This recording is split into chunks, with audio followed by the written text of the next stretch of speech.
Так, сейчас будем тестировать разноцветное пламя. Я вот распотрошил коробку. Тут есть реактивы. Так, салициловая кислота, реагенты и, соответственно, вот эти подносы. Будем делать разноцветное пламя. По инструкции требуется какой-то противень или негорючий материал. Я решил использовать крышку от кастрюли. Соответственно, она точно не загорится. В общем, я подготовил уже лотки. Так, у нас произошла небольшая замена. Я решил заменить крышку на нормальный противень. Так требует техника безопасности. Я высыпал содержимое всех реагентов. Здесь у меня медный купорос, это синенькая, и вот остальные белые порошки, это борная кислота, хлорид стронция, хлорид натрия. И так, ну да, я все перечислил. И пятый лоток у нас должен оставаться пустым, потому что туда будем заливать салициловую кислоту в чистом виде. Так, согласно инструкции, нужно салициловую кислоту залить во все эти лотки и залить еще, соответственно, вот в этот. Достаточно одной пипетки.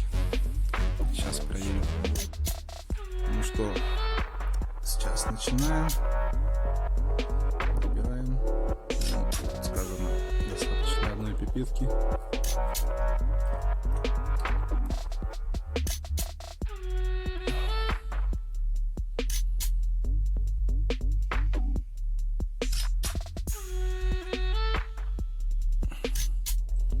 По инструкции сказано, чтобы помещение было вентилируемое. Немножко приоткрыл балкон.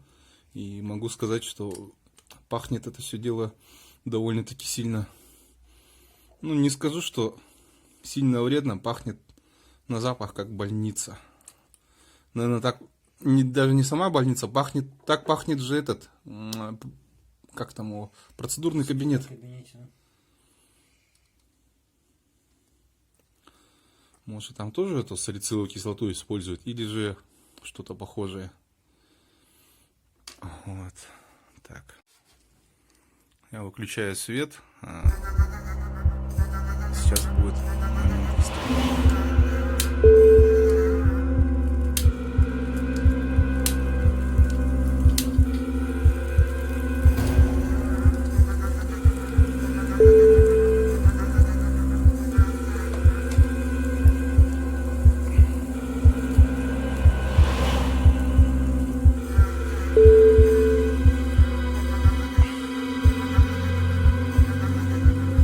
Так, одно пламя ярко-красное, другое желтое,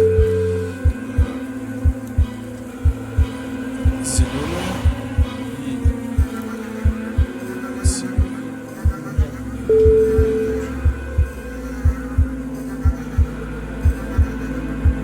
Видео.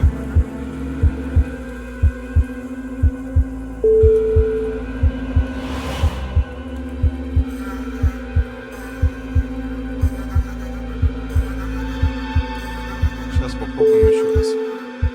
Попытка номер 2.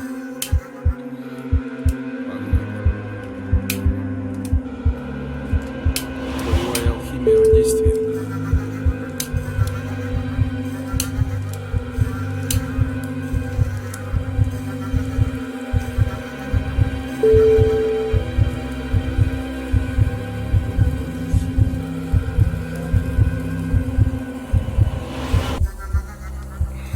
Видео хорошо не передает, кстати. О, сверху видно.